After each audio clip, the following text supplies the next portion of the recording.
Hello everyone, welcome to the counsellors arena. I am Arun Sharma, career counsellor. दोस्तों, आज के ज़माने में जो कुछ शब्द हमारे आसपास घूम रहे हैं उनमें corona, vaccine trials, drugs companies, ये एक ऐसे कुछ शब्द हैं जो हमारे आसपास घूम रहे हैं। और ऐसा शायद ही कोई व्यक्ति होगा आज के ज़माने में पूरी दुनिया में जो वैक्सीन वर्ड को तो नहीं जानता हो। छोटे से छोटा बच्चा भी इस वैक्सीन शब्द को समझने लगा है। और क्यों ऐसा नहीं हो, पूरी दुनिया में अगर कहीं पर कोई जान बचाने की किरण नज़र आ रही है तो वो एक वैक्सीन के सहारे ही लग रही है। आज की डेट में तो हम ये कह ही सकते हैं। तो यहीं से मैंने एक चीज़ निकालने की कोशिश की, जिन बच्चों को मैं गाइड करता हूँ या जो मेरे सब्सक्राइबर्स हैं, कि ये एक बहुत बड़ा डिपार्टमेंट है, बहुत बड़ी इंस्टीट्यूट हो सकती है, ऑर्गेनाइजेशन हो सकता है, जिनके अंदर जॉब्स मिल सकते हैं बहुत बढ़िया। तो आज के वीडियो में हमारा इशू रहेगा वैक्सीन कंपनीज या फार्मास्यूटिकल कंपनीज, जहां पर वैक्सीन्स बनाए जाते हैं और वैक्सीन बनाकर उन्हें सेल किया जाता है, उनसे पैसा कमाया जाता है। अब ये डिपेंड आपके ऊपर करता है कि आप एक वैक्सीन कंपनी खोलना चाहते हैं या उस वैक्सीन कंपनी के अंदर जॉब लेना चाहते हैं। तो मेरे दोस्तों, हम शुरुआत करते हैं। और इस वीडियो में हमारे जो टॉपिक्स टू बी कवर्ड रहेंगे, वैक्सीन कंपनीज के अंदर different departments, different jobs, qualification, eligibility area which are required to get jobs in these companies. तो देखिए, सबसे पहले हम बात करते हैं उन कंपनीज की पूरे विश्व स्तर पर और भारतीय स्तर पर जिनका पूरी दुनिया में नाम है और जिन्हें पहचाना जाता है वैक्सीन्स के लिए। इससे पहले कि मैं आपको कंपनीज के नाम बताऊं, दोस्तों, वैक्सीन कोई नई चीज़ नहीं है। ये आज भी जान बचाने का काम कर रही है और आज से सालों पहले से भी ये जान बचाने का ही काम कर रही है। मैं कितनी सारी बीमारियां आपको गिना सकता हूं जो कुछ समय पहले तक जान की दुश्मन हुआ करती थी और बहुत बड़े जनसंख्या समूह का विनाश कर दिया करती थी, लेकिन वैक्सीन्स ने दुनिया को बचाया। And thanks to the scientists and the people behind the vaccine companies and the vaccines, those who saved the lives of the world. दोस्तों, tuberculosis, polio, rubella, mumps, small pox, न जाने कितनी ऐसी बीमारियां हैं जिनको बचाने में वैक्सीन्स हमेशा से काम करते रहे हैं और अब हम बेफिक्र होकर ज़िंदगी जीते हैं। आज भी वही वक्त फिर से सामने आया जहां पर इस कोरोना की इतनी बड़ी विभीषिका में जो एक सुख की किरण या एक आशा की किरण नज़र आती है, वो सिर्फ एक वैक्सीन दिख रही है आज की डेट में। तो उन वैक्सीन्स के नाम, अगर मैं गलत नहीं हूँ, कोविशील्ड, कोवैक्सीन, न जाने कितनी। हमें ये देखना है कि ये वैक्सीन्स कहाँ बनते हैं, वो कौन सी कंपनीज हैं। तो चलिए शुरुआत करते हैं। मैं आपको कुछ विश्व स्तर पर और भारतीय स्तर पर कुछ कंपनीज के नाम बताता हूँ जो बहुत ही फेमस हैं।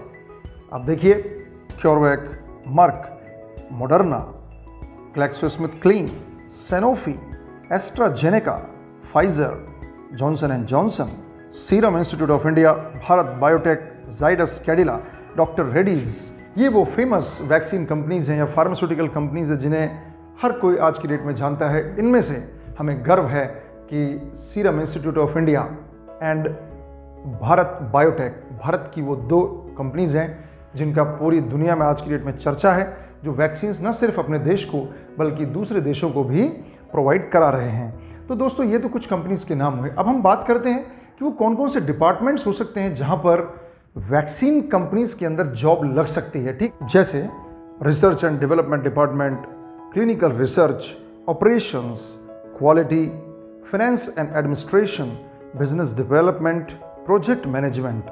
इन डिपार्टमेंट्स को देखकर हमें यह आइडिया लगता है कि इन सब के अंदर भी आपको जॉब्स मिलेंगे। हाँ, सामान्य रूप से अगर आप सोचते हैं और आपको कोई बताएगा भी तो सबसे पहले आपको लोग बताएंगे कि साइंटिस्ट उसके अंदर काम करते हैं। दोस्तों, ऐसा बिल्कुल नहीं है। एक बहुत बड़ी इंडस्ट्री में, बहुत बड़ी कंपनी में बहुत सारे डिपार्टमेंट्स होते हैं जहाँ पर रिसर्च का काम भी है, मार्केटिंग का भी काम है, सेल्स का भी काम है, क्वालिटी कंट्रोल है, गुड्स कंट्रोल है, उसका ट्रांसपोर्टेशन है, उसकी पैकिंग है, उसका मैनेजमेंट है, न जाने कितने सारे डिपार्टमेंट्स खुल जाते हैं। तो ये बहुत अच्छी बात है कि सिर्फ साइंस का व्यक्ति ही नहीं, वहाँ किसी और डिपार्टमेंट से बिलोंग करने वाले व्यक्ति भी काम कर सकते हैं, डिफरेंट डिग्रीज के साथ भी लोग काम कर सकते हैं। लेकिन जो इसका की पॉइंट है, की एरिया है, वो है vaccine research, vaccine development. Vaccine को बनाया कैसे जाए, वैक्सीन को रिसर्च कैसे किया जाए। वैक्सीन कंपनी के अंदर सबसे मेजर इशू तो वैक्सीन बनाने का ही है और इस वैक्सीन को बनाने में जो सबसे की फैक्टर रहेगा जिन लोगों का, वो रहेंगे रिसर्चर्स, साइंटिस्ट, दोस्तों ये कौन लोग होते हैं? देखिए, ये वो लोग होते हैं जिनके पास ग्रेजुएशन, पोस्ट ग्रेजुएशन या डॉक्टरेट की डिग्री होती है डिफरेंट साइंस ब्रांचेस में, स्पेशली बायोलॉजी की ब्रांचेस के अंदर। लेकिन मैं ये बिल्कुल नहीं कह रहा हूँ कि सिर्फ बायोलॉजी के बच्चे ही इसमें टेक पार्ट कर सकते हैं, मैथ्स के बच्चे भी इसके अंदर एंट्री कर सकते हैं। लेकिन जहाँ बेसिक नॉलेज की बात आती है कि वो कौन से फील्ड्स हैं जिसकी नॉलेज वाले लोगों को रिसर्च एरिया में इन्वॉल्व किया जाता है, वो ये हैं आपके सामने: cellular biology, molecular biology, biochemistry, biotechnology, microbiology. ये कुछ ऐसे फील्ड्स हैं साइंस के जिनके अंदर अगर आपके पास पोस्ट ग्रेजुएशन डिग्री मैं प्रेफर करने की बात करूंगा और डॉक्टरल डिग्री है तो फिर तो कहना ही क्या है। इन लोगों को प्रेफर किया जाता है वैक्सीन्स के रिसर्च में, उनके डेवलपमेंट में, उनके डिफरेंट क्वालिटी कंट्रोल में, डिफरेंट एस्पेक्ट्स कवर करते हैं ये लोग और बहुत अच्छा पैसा इनको मिलता है। 35,000 से 50,000 की शुरुआती इनकी सैलरी हो सकती है पर मंथ, लेकिन आपके कैलिबर पर ये डिपेंड करता है कि आप कितने लेवल पर जाकर इसमें अर्निंग कर सकते हैं। और दोस्तों, क्या कहना कि आप भी एक कंपनी खोलें और इस देश का नाम रोशन करें, दुनिया का जीवन बचाएं। तो ये डिफरेंट एस्पेक्ट्स होते हैं किसी कंपनी में काम करने के। मार्केटिंग की बात आएगी, आपके पास MBA की डिग्री हो। स्टैटिस्टिशियन, जो आंकड़ों के साथ खेलते हैं, जो डेटा बनाते हैं कि किस तरह से वैक्सीन काम कर रही है, कितने लोगों पर यह ट्रायल किया गया, कितने लोगों के साथ क्या क्या इफ़ेक्ट्स आए, साइड इफ़ेक्ट्स आए, क्या फ्यूचर एस्पेक्ट हो सकता है, ठीक है ना। इसके अलावा डेटा एनालिस्ट आज की डेट में बहुत एक इमर्जिंग ब्रांच है। उन लोगों का इसके अंदर बहुत रोल होता है जो किसी भी डेटा को कई एंगल्स से देखकर उसका एनालाइज करते हैं और उसके रिजल्ट्स निकालते हैं। मार्केटिंग वाले बंदे जो मार्केटिंग के अंदर MBA करते हैं या सेल्स के अंदर MBA करते हैं, HR होते हैं। ध्यान रखिएगा, इसमें डॉक्टर्स का भी बहुत बड़ा रोल होगा क्योंकि क्लिनिकल ट्रायल्स होंगे तो उन ट्रायल्स के दौरान जो लोग होंगे, जो वॉलंटियर्स होते हैं, उनकी देखरेख करना, उनकी बॉडी के ऊपर आने वाले रिस्पॉन्सेस को नोट करना, किसी आकस्मिक परिस्थिति में उनको ट्रीटमेंट देने का काम डॉक्टर्स करेंगे। तो दोस्तों, ये वो कुछ फील्ड्स हैं जहाँ से आप जॉब ले सकते हैं वैक्सीन इंडस्ट्री के अंदर या फार्मास्यूटिकल कंपनीज के अंदर। मुझे उम्मीद है कि मैंने आपको इस छोटे से वीडियो में काफ़ी जानकारी देने की कोशिश की है, लेकिन अगर आप और जानकारी चाहते हैं और इसमें हर एक ब्रांच के साथ आप खुलकर नॉलेज लेना चाहते हैं तो आप मेरे साथ जुड़े रहिए। आने वाले समय में इस तरह की वीडियोज़ और बनाऊंगा। Thank you very much.